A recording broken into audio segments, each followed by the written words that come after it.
อย่าลืมว่ามีทางปฏิบัติเข้ามาถึงได้โดยรอบอริยมรรคมีองค์8กับแบบเดียวกันสิปฏิบัติตรงๆตามคำอธิบายในพระสูตรอริยมรรคมีองค์8ก็ได้หรือผู้สิปฏิบัติอีกแบบหนึ่งอาศัยหลักอิทัปปัจจยตาว่าเมื่อสิ่งนี้มีสิ่งนี้ย่อมมีก็ได้คือแค่อาศัยการหูเห็นตามความเป็นจริงซึ่งเป็นเหตุเบื้องต้นผลสุดท้ายผลต่อมาก็ทรงผลให้อริยมรรคมีองค์8ถึงความบริบูรณ์ได้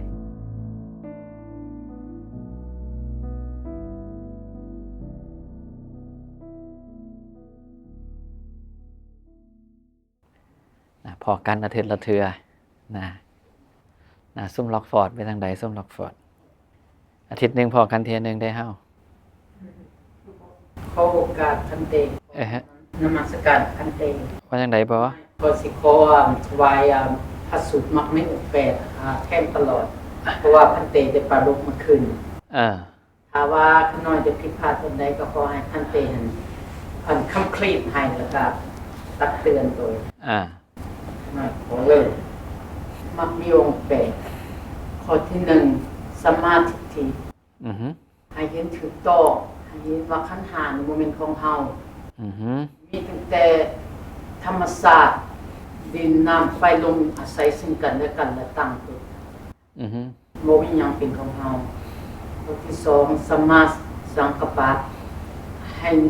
หลีกออกจากพยาบาทเบียดเบียนที่3สัมมาวาจาวาจา3ถึง4ข้อ1บ่ตัวบ่เว้าให้ยกเย้ยคนผิดกันบ่เว้าสอเสียดอันเดียวกันเด้อสอเสียดก็บอกให้ยกเขาแตกกันเนี่ยอันเดียวกันอันเดียวกันบ่เว้าตัวบ่เว้าสอเสียดบ่เว้าคนผิดกันกับสอเสียดนี่คือกันเนาะสอเสียดมันเป็นภาษาไทยแปลว่าเว้าให้เขาแตกกันบ่เว้าเพื่อเจอแล้วก็เว้าหยาบแล้วคำเว้าหยาบเจอกับหยาบบ่คือบ่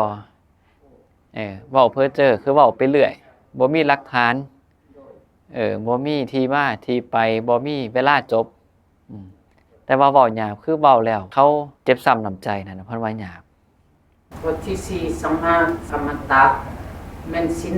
5บ่ฆ่าบ่เอาสิ่งของที่เขาบ่ให้เขาบ่ผิดในกามศีล5 3ข้อแรก3ข้อแรกแม่นต่อไปสมาอาชีวะสัมมาอาชีวะแม่นการเลี้ยงชีพถูกต้อง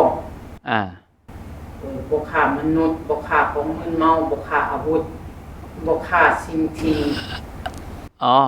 บ่เอามาปนกันอันนั้นบ่แม่นวิชาอาชีวะเด้บ่แม่นบ่อันนั้นเป็นอาชีพที่ไม่ควรทำของอุบาสกอาชีพมิจฉาอาชีวะสิเป็นอาชีพที่ได้มาโดยบ่บริสุทธิ์เช่นไปโกงเขามาไปหลอกเขามาไปป่นเขามา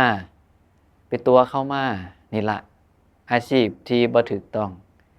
เฮาต้องเว้นจากอาชีพเหล่านี้อีกอันนึงเป็นการค้าขายที่บ่สมควรเฮ็ดนั่นหมายความว่ามันบ่ผิดใดจังเช่นฆ่าสัตว์ค้าขายสัตว์บ่ได้ฆ่าเด้ค้าขายเนื้อสัตว์ก็บ่ได้ฆ่าเด้แต่ว่าเฮาสิไปเกี่ยวของกับคนค้าบัดนี้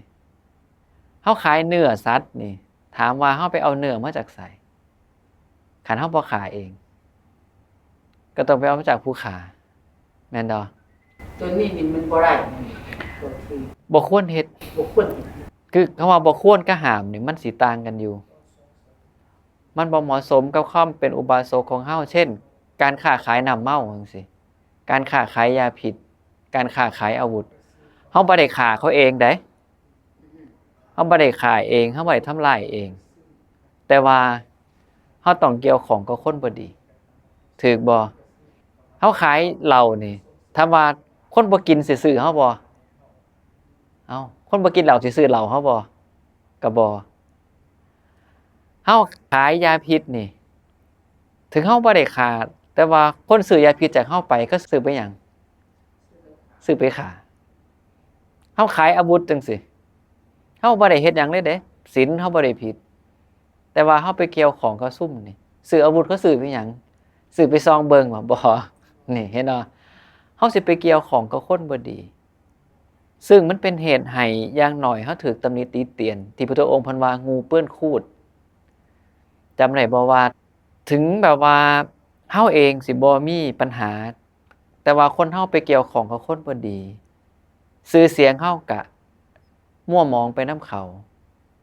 ที่เวลาเฮาไปพุทธองค์อุปมาว่างูเปื้อนคูดเวลามันตกลงไปในหลุมขี้จังซี่เฮาไปซอยมันถึงเฮาบ่ได้ตกในหลุมแต่ว่าเฮาก็เหม็นเพราะมันคือกันเวลาเฮาคบหมู่พวกที่บ่สะอาดศีลบ่ดี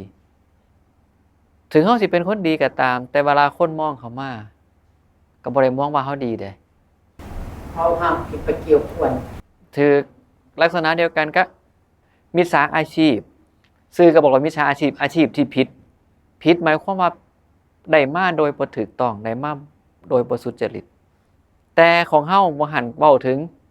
การค้าขายที่บ่ควรเฮ็ดบ่ได้ห้ามแต่ว่าคันเว้นได้ก็คือเว้นเพราะบ่ซั่นแล้วเฮาเองสิเกี่ยวข้องกับคนบ่ดีอยู่ตลอดเวลาเฮาต้องไปเกี่ยวข้องกับคนฆ่าได้เฮาถึงได้เนื้อสัตว์มาขายเฮาเลี้ยงสัตว์ไว้ขายเนี่ยมันมี2ประเภทว่าขายสัตว์กับขายเนื้อสัตว์เช่นเลี้ยงแมวเลี้ยงหมาเอาลูกมันไปขายนี่ถามว่าผู้เป็นแม่มันเป็นจังไดลูกมันถูกผู้อื่นเอาไปมันม่วนหรือมันโศกมันโศกใดผู้ใดเคยเลี้ยงหมาเลี้ยงแมวถูกมันเป็นการเบียดเบียนไงเป็นการกักขังพร้อมเลี้ยงหมาเขาเลี้ยงอยู่ในกรงไหนเวลาเขาเลี้ยงขายเขาบ่ปล่อยได้เลี้ยงแล้วก็ให้มันออกลูกเรื่อยๆมันสิได้ขายนี่ล่ะเลยเป็นเหตุให้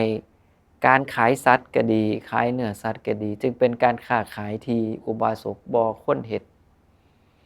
รวมไปถึงยาพิษอาวุธแล้วก็น้ำเมาเฮาบ่ผิดก็จริงจังที่บอกเฮาไปเกี่ยวข้องกับคนบ่ดีสุดท้ายบ่รอดได้เมืองไทยช่วงนึงมีเห็นว่าแอมไซยาไนด์คนขายไซยาไนด์บ่ได้ฆ่าแต่ก็มีความผิดเด้เห็นว่าไอ้แอมไซยาไนด์ก็ซื้อไซยาไนด์ไปฆ่าผู้อื่นแล้วก็ตายจริงต่อมาเขาสืบสวนมาพบว่าซื้อมาจากไผไอ้ผู้ซื้อก็มีปัญหาอีกเห็นบ่ไอ้ผู้ขายก็มีปัญหาอีกนั่นล่ะเฮาก็บ่ต่างจากผู้ขายไซยาไนด์ให้แอมไซยาไนด์เลยก็เลยเป็นอาชีพที่บ่ควรเฮ็ดนะคันเลี่ยงได้คือเลี่ยงเลิกได้คือเลิกนะแต่ว่ามิจฉาอาชีพนี่มุ่งตรงไปที่ว่าไปตั๋วเขาไปหลอกเขาเจ้าของทรัพย์เขาบ่ได้ยินยอมแต่เฮาหาวิธีวานล้อมจนกระทั่งเขายอมคล้ายๆพวกสแกมเมอร์ปัจจุบันนี่เลยนั่นล่ะอันนี้คือมิจฉาอาชีพของแท้เพราะผู้ให้เงินเขาบ่เต็มใจผู้ให้เงินเขาเข้าใจผิดเขาถึงให้แต่การค้าขายนั่น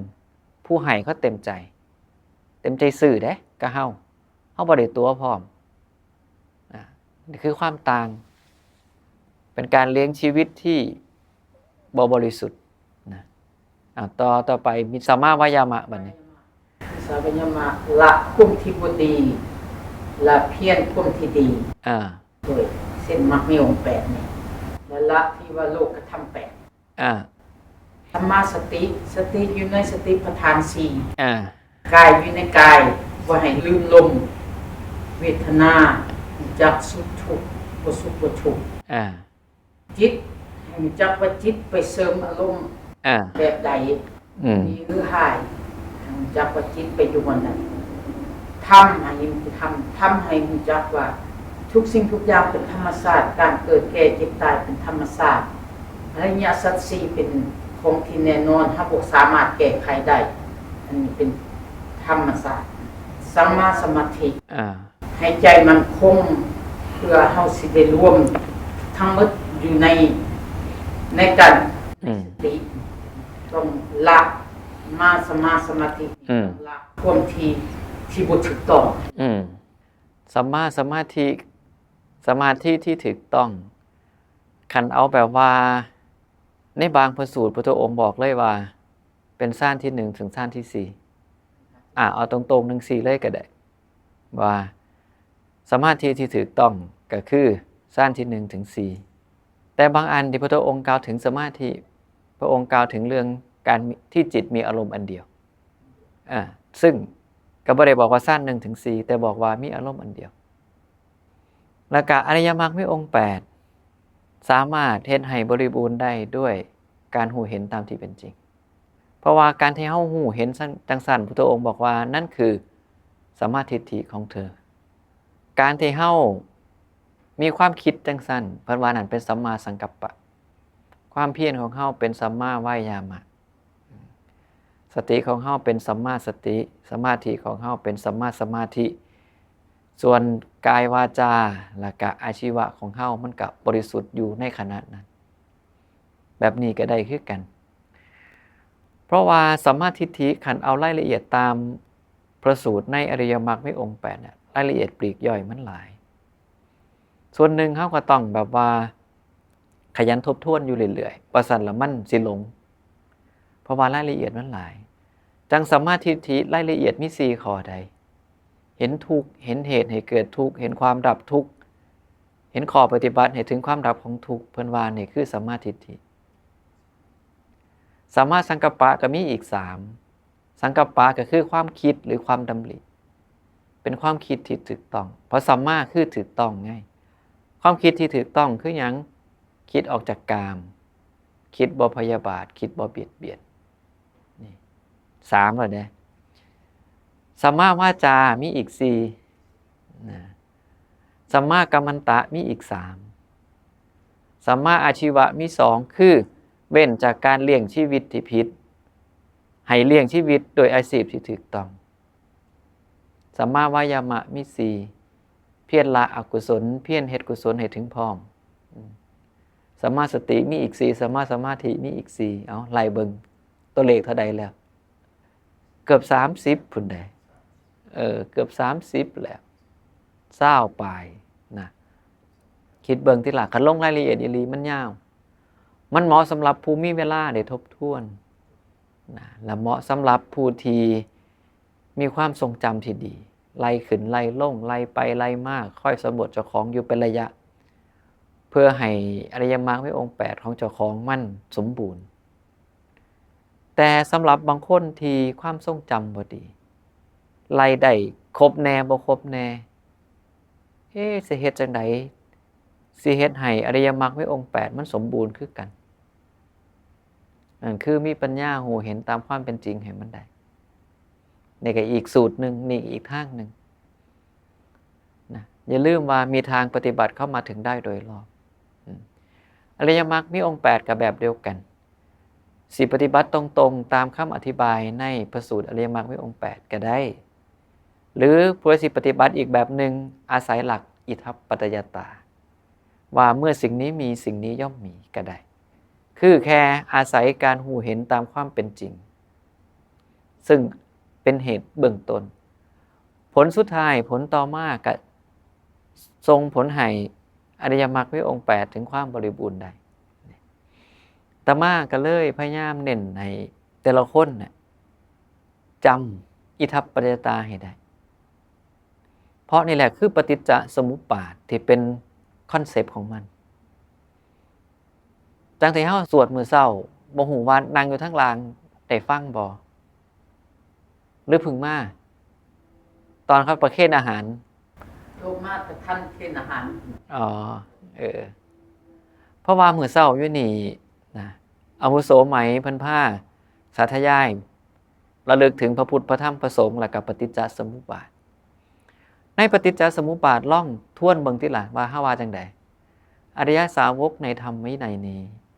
ย่อมกระทำไว้ในใจเป็นอย่างดีซึ่งปฏิจจสมุปบาทนั่นเทียวดังนี้ว่าเมื่อสิ่งนี้มีสิ่งนี้ย่อมมีเพราะความเกิดขึ้นแห่งสิ่งนี้สิ่งนี้จึงเกิดขึ้นเมื่อสิ่งนี้ไม่มีสิ่งนี้ย่อมไม่มี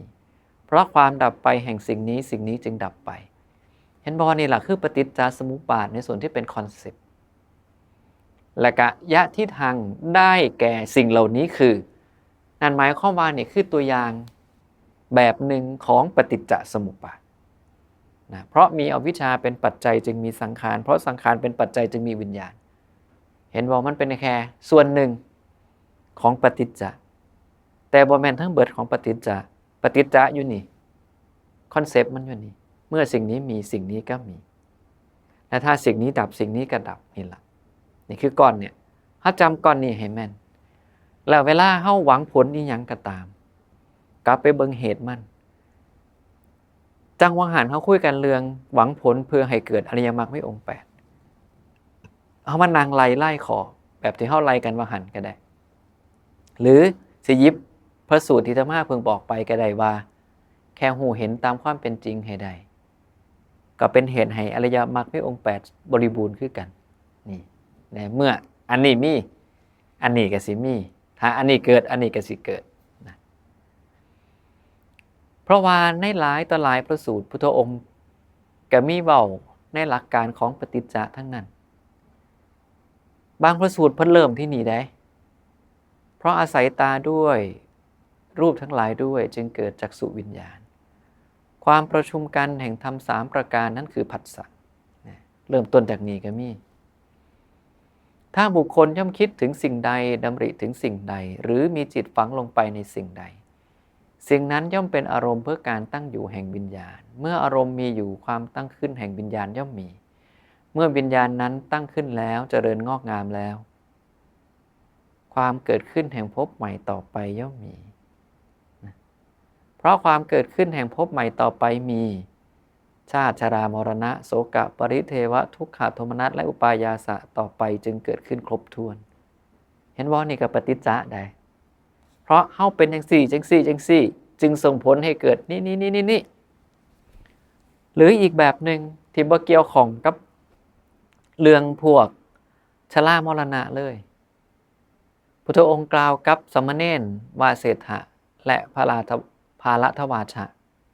ว่าตอนนั้นพระท่านได้บวชเณรตอนนั้นเป็นฆราวาสอยู่คือวาเสถะกับพาละทวาชะเนี่ยเดิมเพิ่นเป็นพราหมณ์ก่อนมาฟังเทศน์พระพุทธเจ้าแล้วเกิดความเลื่อมใสก็ได้ออกบวชเป็นสมณเณรจากสมณเณรแล้วค่อยบวชเป็นพระแต่ช่วงที่ฟังเทศน์เรื่องเนี่ยเพิ่นเป็นฆราวาสอยู่2คนคุยกันว่าคนสิเป็นพราหมณ์ด้วยคุณสมบัติอีหยังผู้หนึ่งบอกว่าย้อนชาติตระกูลต้องพ่อแม่7ชั่วบรรพบุรุษนะสืบลงไป7บรรพบุรุษนี่เป็นพราหมณ์มาตลอดจังสี่ถึงได้นับว่าเป็นพราหมณ์เพราะเป็นจากชาติกำเนิดอีกผู้หนึ่งบอกว่าบ่แม่นเป็นพราหมณ์นี่ย้อนการกระทำของเขาหรือภาษาบาลีเพิ่นว่ากรรมจงเข้าใจว่ามันคือการกระทำผู้หนึ่งบอกว่าเป็นย้อนการกระทำของเขากระทำแบบนี้ถึงสิได้เอิ้นว่าเป็นพราหมณ์ตกลงกันบ่ได้ก็เลยไปถามพระพุทธเจ้านี่พุทธเจ้าก็เลยมีประโยคนึงที่เพิ่นว่าบุคคลใดอาศัยการเลี้ยงโคเลี้ยงชีวิตบุคคลนั้นจึงถูกเรียกว่าชาวนาบุคคลใดอาศัยการเลี้ยงชีวิตด้วยศิลปะหลายอย่างบุคคลนั้นจึงถูกเรียกว่าศิลปินบุคคลใดเลี้ยงชีวิตด้วยการรับใช้ผู้อื่นบุคคลนั้นจึงถูกเรียกว่าคนรับใช้บุคคลใดเลี้ยงชีวิตด้วยการค้าขายบุคคลนั้นจึงถูกเรียกว่าพ่อค้าบุคคลใดเลี้ยงชีวิตด้วยอาศัยอาวุธบุคคลนั้นจึงถูกเรียกว่านักรบบุคคลใดปกครองบ้านและเมืองบุคคลนั้นจึงถูกเรียกว่าพระราชาแต่พระองค์ก็บอกว่าบุคคลจะเป็นพราหมณ์เพราะชาติกำเนิดก็ไม่ใช่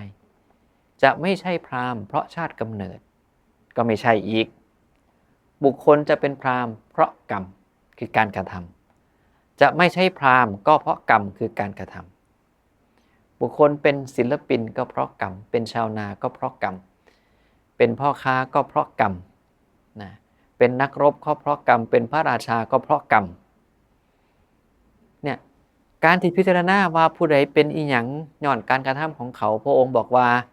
ผู้นั้นเห็นปฏิจจสมุปบาทเป็นผู้ฉลาดในเรื่องแห่งกรรม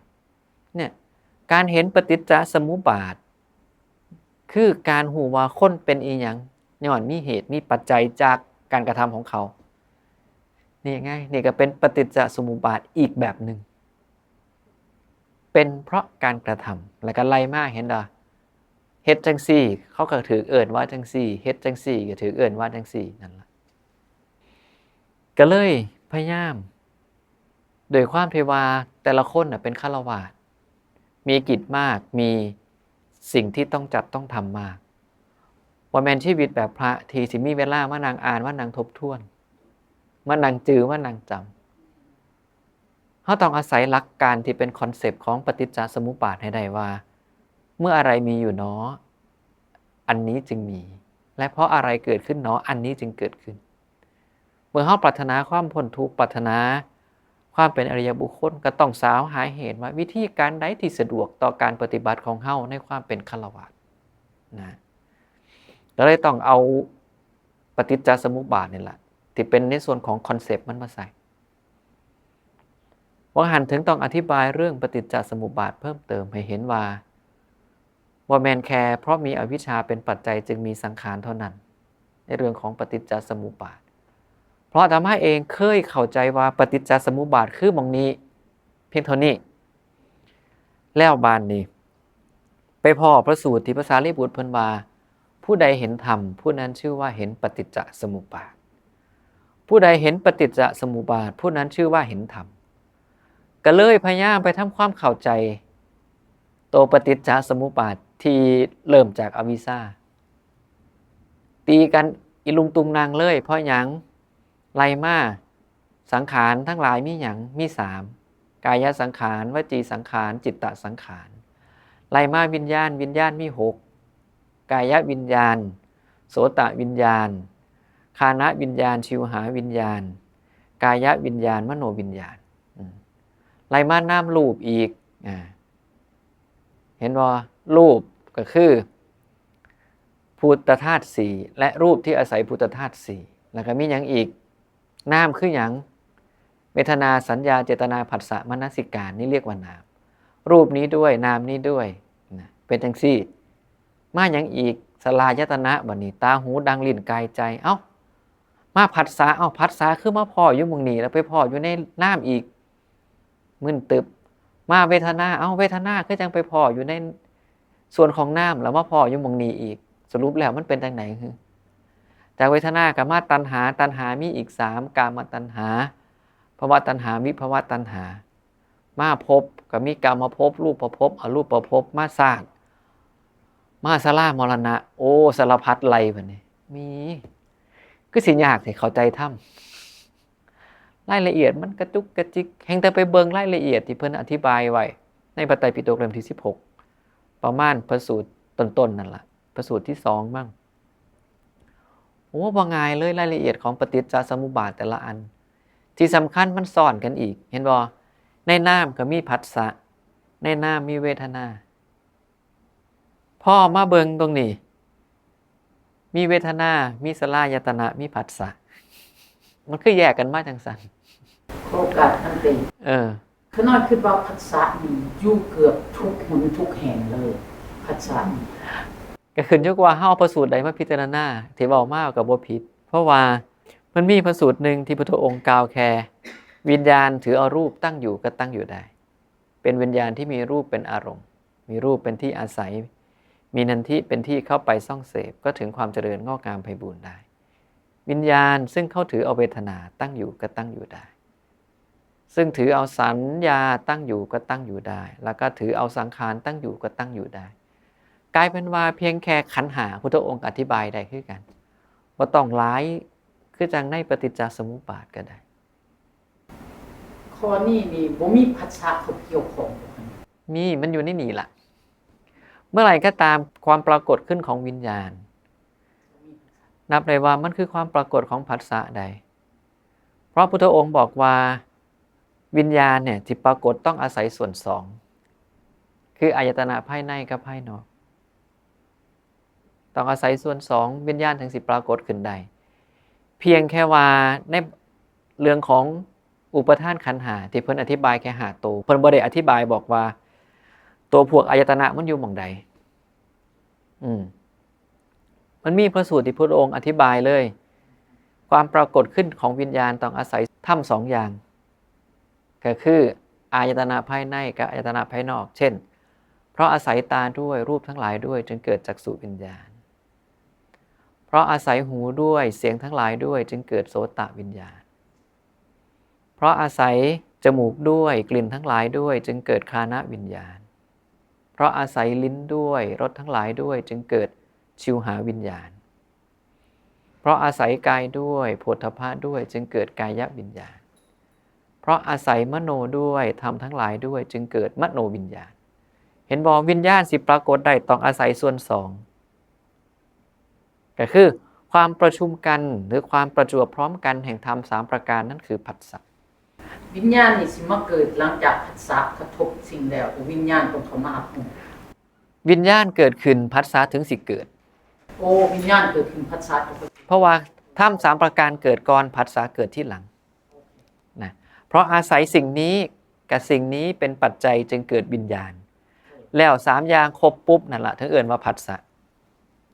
เห็นมั้ยแต่พออธิบายในเรื่องการทำงานของวิญญาณเพิ่นละอายตนะออกเพิ่นบอกถึงแค่ขันธ์5อย่างเดียวว่าวิญญาณไปตั้งอาศัยในรูปใดในเวทนาใดในสัญญาใดในสังขารใดก็ต้องไปไล่เอาเองอีกว่าอันใดอายตนะภายในภายนอกอยู่หม้องใดนี่คือความแบบว่าเป็นผู้เลิศในการจำแนกแจกแจงธรรมคือสิอธิบายซ้ำนี่มันก็สมบูรณ์ว่าวิญญาณอาศัยขันธ์4ได้สิอธิบายแบบปฏิจจสมุปบาทเต็มรูปว่าวิญญาณต้องอาศัยอายตนะภายในหรืออายตนะภายนอกก็ได้จังซั่นก็เลยแบบว่าโอ้มันสลับซับซ้อนแห้งในเรื่องปฏิจจสมุปบาทก็เลยมองกลับมาว่าไม่เอาคอนเซปต์ปฏิจจซะคือแค่เมื่อสิ่งนี้มีสิ่งนี้จึงมีนี่แหละเพราะความเกิดขึ้นแห่งสิ่งนี้สิ่งนี้จึงเกิดขึ้นเมื่อสิ่งนี้ไม่มีสิ่งนี้ย่อมไม่มีเพราะความดับไปแห่งสิ่งนี้สิ่งนี้จึงดับไปเอาคอนเซปต์มึงนี้ดีกว่าบ่ซั่นแล้วแห่งแต่พิจารณาไปแห่งแต่สงสัยประจบเลยมันมาจากไสมันอยู่หม่องใดเข้ากับทันเตวิญญาณกับผู้ฮู้นี่แตกต่างกันอย่างไรวิญญาณเป็นภาษาบาลีภาษาไทยแปลว่าความฮู้หรือรู้แจ้งก็เลยเป็นเหตุให้ลังเทือเขาเว้ากันว่าเป็นผู้ฮู้ไงแต่แม่นตัวเดียวนั่นเพียงแค่ว่าคันว่าผู้ฮู้ปุ๊บคันสิลงไปในรายละเอียดธรรมะอีหลีแล้วนี่มันสิไปขัดกับเรื่องของอนัตตาไงบ่มีสัตว์บ่มีบุคคลบ่มีเฮาบ่มีเขาเมื่อมีคำว่าผู้ฮู้ปุ๊บมันกลายเป็นสิ่งมีชีวิตกลายเป็นของมีตัวตนทันทีอาจารย์พุทธทาสเพิ่นถึงแปลว่ากิริยาที่รู้แจ้งได้มีอยู่ในสิ่งใดนั่นน่ะเพิ่นว่าคือวิญญาณถ้าว่ามีผู้ฮู้อยู่หั่นแล้วมันสิเกิดเป็นอนัตตามันบ่อนัตตาแล้วคันผู้ฮู้มันก็กลายเป็นอัตตาซั่นตัวนั่นล่ะสังเกตโลดอาจารย์พุทธทาสพยายามเลี่ยงคำว่าผู้รู้ออกเพิ่นสิบ่พยายามบ่แปลวิญญาณว่าผู้ฮู้เพิ่นสิแปลว่ากิริยาที่รู้แจ้งแต่เวลาเว้ากันส่วนใหญ่เพิ่นก็ว่าผู้ฮู้ง่ายถึงบอกว่าอาตมามองว่าขันสื่อสารทั่วไปกับบ่ได้ขัดข้องแต่สิเอาไปเพื่อพิจารณาใครควรทำอีหลีต้องตัดผู้ฮู้ออกความหมายหนึ่งของวิญญาณภาษาอังกฤษใครความหมายว่าจังได๋ knowledge ได้เห็นว่าคำว่า knowledge เนี่ยบ่ได้มีผู้บ่ได้มีหยังมันก็คือความรู้หรือ perceive นี่คือเรื่องของวิญญาณขน้อยมาพิจารณาเบิ่งต่อแต่ปัจจุบันพัฒน์แปลว่าผู้ฮู้นี่ถ้าเฮายึดตั้งผู้ฮู้นี่เป็นตัวนี้นี่เป็นอวิชชาเลยถูกเป็นอวิชชาเลยแมนเพราะว่าผู้ฮู้นี่ตามที่ถ้าว่าเฮาเข้าใจว่าผู้ฮู้เฮาคิดว่าเป็นของดีแต่โมเมนต์ของดีเป็นอวิชชาเลยเข้าใจเป็นอวิชชาเลยผู้ฮู้เป็นอวิชชาเพราะว่าหยังเพราะว่ามันเกิดดับหมดเป็นอวิชชาพอไปเข้าใจว่ามีบางอย่างที่เป็นโตเป็นตนอยู่เพราะมีคำว่าผู้ฮู้เด้ยังเป็นอัตตาอยู่ถูกเพราะว่าขันธ์ผู้มีวิชชาแล้วสิเข้าใจแบบผู้ใดดวงตาเห็นธรรมคือสิ่งใดสิ่งหนึ่งมีความเกิดขึ้นเป็นธรรมดาสิ่งนั้นทั้งหมดมีความดับไปเป็นธรรมดาสิเข้าใจว่าธรรมทั้งหลายทั้งปวงเป็นอนัตตาแบบพุทธองค์เพิ่นว่า ราะตถาคตทั้งหลายจะอุบัติขึ้นก็ตามจะไม่อุบัติขึ้นก็ตามธาตุนั้นก็ตั้งอยู่แล้วนั่นเถียวคือความตั้งอยู่ตามธรรมดาคือความเป็นไปตามธรรมดาคือความที่เมื่อมีสิ่งนี้เป็นปัจจัยสิ่งนี้จึงเกิดขึ้นคือแต่ละอย่างที่เกิดขึ้นมันมีเหตุมันมีปัจจัยมันบ่ได้มีผู้ใดที่มั่นคงถาวรที่ค่อยหูทุกเรื่องนั่นบ่ปานนั้นบ่เป็นจังซั่นอัตตาสิฟื้นฟูขึ้นได้เพราะว่ามีสิ่งแวดล้อมมันมีเหตุอัตตาจะเกิดขึ้นมาได้มันมีเหตุจังมนุษย์ก็ย้อนว่าเพราะมารดาบิดาอยู่ร่วมกันเห็นบ่คันธพะไปตั้งอาศัยจึงเป็นเหตุให้สิ่งมีชีวิตคือมนุษย์เกิดขึ้นได้มันก็มีเหตุและพอการประชุมกันของธาตุทั้ง4นั่นล่ะร่างกายเฮาก็ถึงสามารถไปต่อได้แล้วระหว่างนามรูปกับวิญญาณมันก็มีการเฮ็ดงานเกี่ยวข้องกันได้ถ้าวิญญาณมันแตกทำลายไปนามรูปก็บ่สามารถเจริญเติบโตไปได้ถ้านามรูปมันสลายลงวิญญาณก็บ่สามารถเฮ็ดงานต่อไปได้ก็ตายคือกันก็ดับคือกันเห็นบ่ว่ามันก็อาศัยกันและกันเกิดขึ้นทั้งวิญญาณและนามรูปเพิ่นถึงว่ามันเป็นจังซั่นของมันเมื่อมีสิ่งนี้เป็นปัจจัยสิ่งนี้จึงเกิดขึ้นก็เลยกลายเป็นว่าในพจนานุกรมเขาก็บอกว่าวิญญาณเนี่ยคือความรู้แจ้งหรือความรู้สึกตัวใส่คำว่าความแทนมาผู้นึกออกแน่นอนสิพยายามบ่ให้มันมีคำที่เป็นแบบลักษณะของบุคคลลักษณะของสิ่งมีชีวิตโดยขนอนมาคิดเบิ่งคืนนี้ตีปรุปว่าสักแต่หูสักแต่เห็นขนอนมาไขควรเบิ่งอีกว่าถ้าว่าเฮาไขควรจะว่าสักแต่หูสักแต่เห็นบ่มีตัวตนนะฮะถูกต้องบ่มีขนอนมาไขควรเมื่อคืนนี้ครับเขาฟังขนอนมาไขควรเมื่อต่างๆว่าการที่เพิ่นว่าให้สักแต่หูสักแต่เห็นนี่บ่มีตัวตนนะฮะถ้าเฮาบ่มีตัวตนก็มันก็บ่มีหยังนี่นะเฮ็ดไปเรื่อยๆความมีตัวตนมันสิเบิดไปเพราะว่าเฮาเห็นธรรมทั้งหลายพร้อมกับเหตุเกิดของมันไงเมื่อเห็นธรรมทั้งหลายพร้อมกับเหตุเกิดถามว่าตัวตนอยู่ไสเฮาสิเข้าใจความเป็นธรรมชาติของมันแท้ๆเลยว่าโอ้มันเป็นจังซี่ก็ย้อนมีเหตุเกิดขึ้นมาได้ก็เพราะอาศัยเหตุเบิดเหตุเบิดปัจจัยมันก็แตกสลายดับหายไปเหตุใหม่มามันก็เกิดขึ้นใหม่เหตุเบิดมันก็หายไปเหตุใหม่มามันก็เกิดขึ้นอีกก็เกิดดับอยู่ตลอดเวลาถามว่าหาความมีชีวิตความมีตัวตนอยู่ไสบ่มีเลยทั้งหลายทั้งปวงบ่ควรเข้าไปยึดมันสิเข้าใจจังซั่นเองโดยอัตโนมัติเลยเพราะว่าเฮาเห็นแล้วนี่เกิดย้อนเหตุดับไปก็เพราะย้อนเบิดเหตุหาแก่นสารหาสาระสำคัญบ่ได้พอเป็นหยังเฮาไปถือหมั่นปุ๊บเมื่อเวลามันเปลี่ยนเป็นอย่างอื่นไผสิตายเฮาได้สิตาย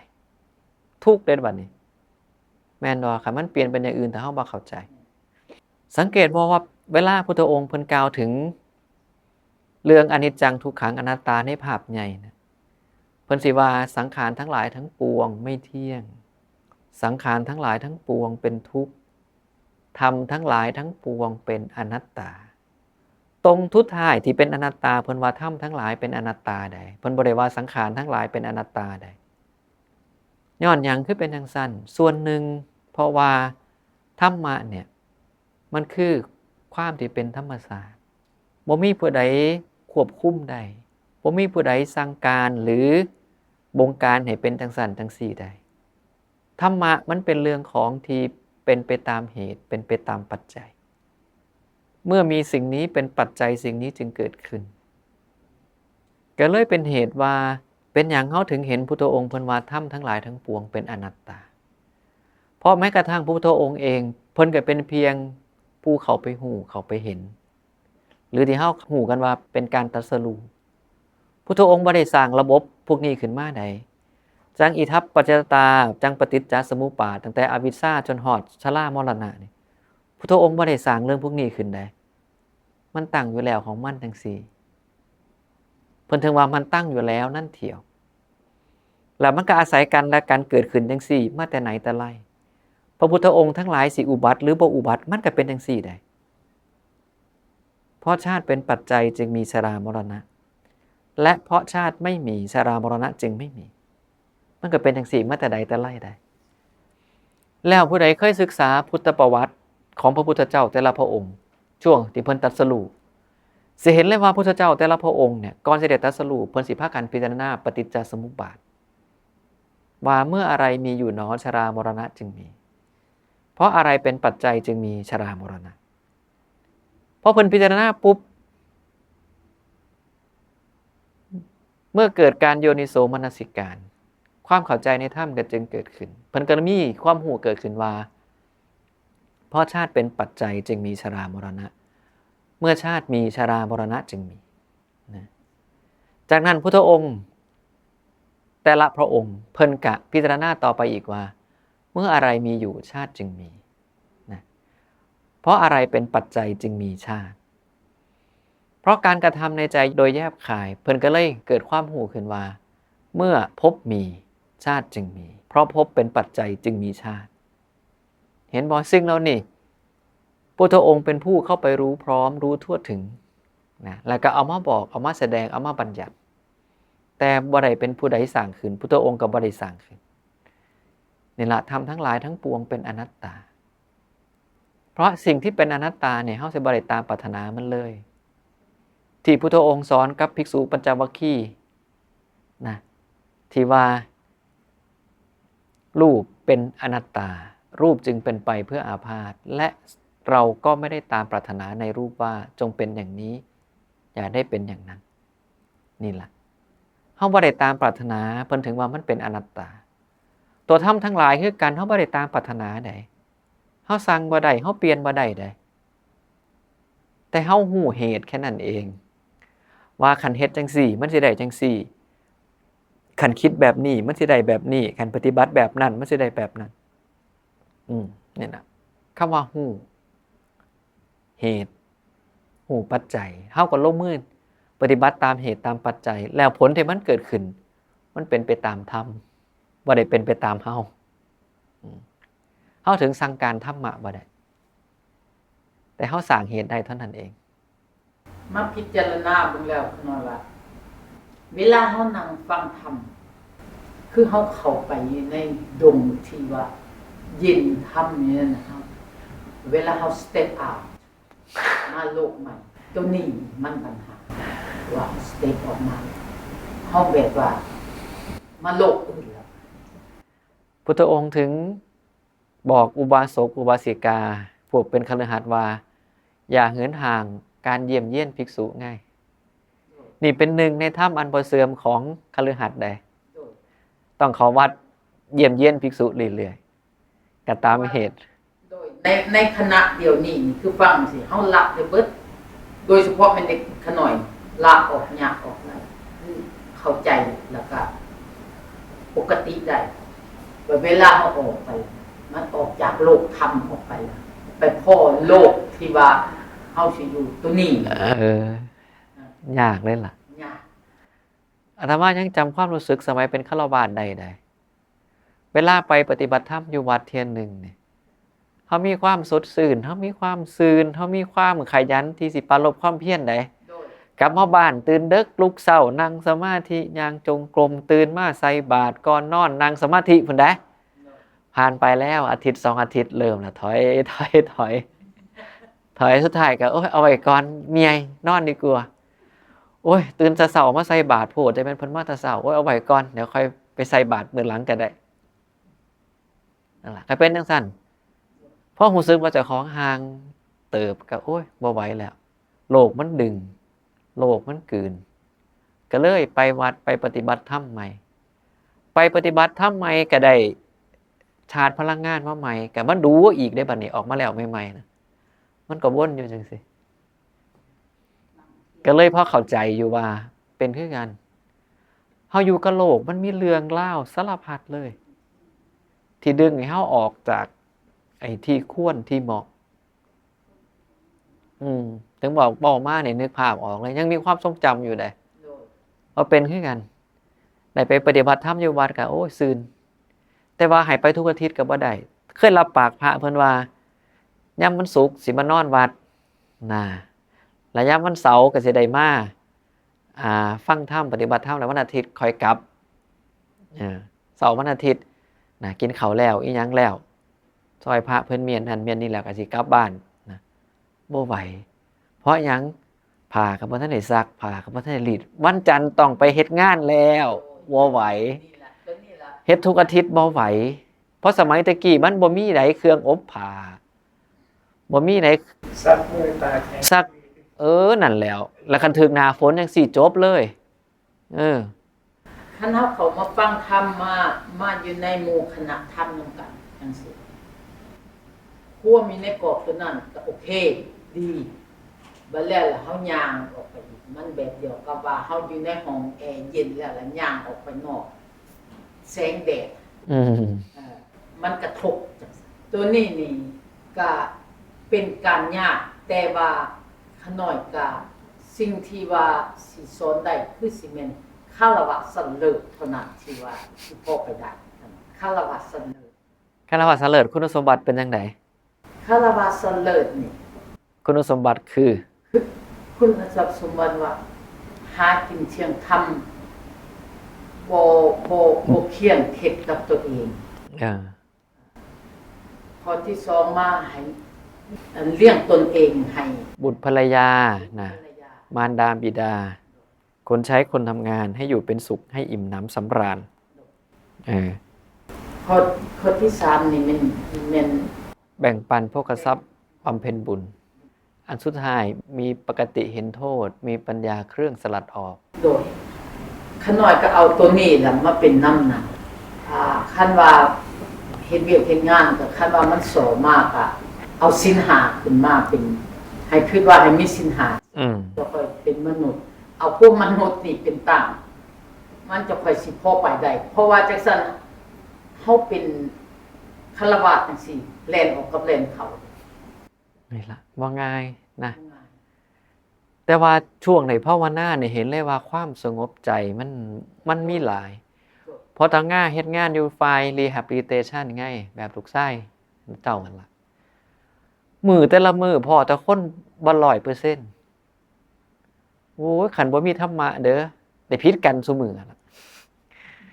บ่ให้เขาเฮ็ดจังซี่เขาบ่เฮ็ดบ่ให้เขาไปทางซ้ายก็สิไปทางขวาบอกให้อยู่ซื่อๆก็บ่อยู่นะโอ้ยสารพัดที่แบบว่าก็บ่เอานำเฮาแต่ว่าพอเฮามีธรรมะประจำใจพอให้ได้รักษาจิตเฮาบ่เก็บมาใส่ใจได้ใดสิเป็นจังไดก็ปล่อยเฮาเฮ็ดหน้าที่ของเฮาให้มันดีก็พอนะเราเห็นเลยว่าคำเว้าคำจาเฮานี่ระหว่างเฮาเว้าแบบบ่มีความขัดเคืองภายในกับเว้าแบบพอมีความขัดเคืองภายในเนี่ยมันคนละฟีลเลยคนไข้เขาสัมผัสได้อีกต่างหากเด้นั่นล่ะถึงเห็นเลยว่าโอ้การรักษาจิตการฝึกจิตเนี่ยมันบ่แม่นแค่ว่าเกี่ยวกับเรื่องนิพพานเกี่ยวกับพวกมาวัดเท่านั้นแต่มันส่งผลต่อการเฮ็ดงานและความสุขในการเฮ็ดงานโดยตรงเลยผ่านมาแล้วตอนนั้นแบบโอ้บ่ซั่นแล้วทุกข์เพราะช่วงแรกทุกข์ได้ทุกข์ย้อนงานทุกข์ย้อนการบ่ไหวสิลาออกมันทุกข์แห้งนะจังที่บอกว่ามันอยู่กับคนบ่ร้อยพออยู่กับคนบ่ร้อยเนี่ยมีแต่คนพิการอัมพฤกษ์อัมพาตเด็กน้อยสมาธิสั้นเด็กน้อยออทิสติกสารพัดนะแล้วพวกนี้เนี่ยเขาเว้าง่ายเสมอเว้าบ่ง่ายแต่พอเฮาคิดได้เฮาเปลี่ยนความคิดเฮาได้เฮาบริหารจัดการจิตใจเจ้าของได้มันเบาไปเลยบัดนี้บ่ได้คาดหวังอีหยังหลายจากผู้อื่นแต่คาดหวังเจ้าของว่าต้องเฮ็ดให้มันเต็มที่นี่คือความต่างเลยเจ้าของเฮ็ดหน้าที่ให้มันดีให้มันสมบูรณ์พร้อมแต่สุดท้ายสิเป็นจังได๋เฮาบ่เก็บมาเป็นทุกข์ก็เลยโล่งไปหลายนี่ล่ะก็เลยบอกพวกเฮาเลยว่าธรรมะนี่ทิ่มบ่ได้เด้อคันรู้สึกว่ามันหนักโตแล้ว คันรู้สึกว่ามันบ่ไหวแล้วนี่ต้องกลับมา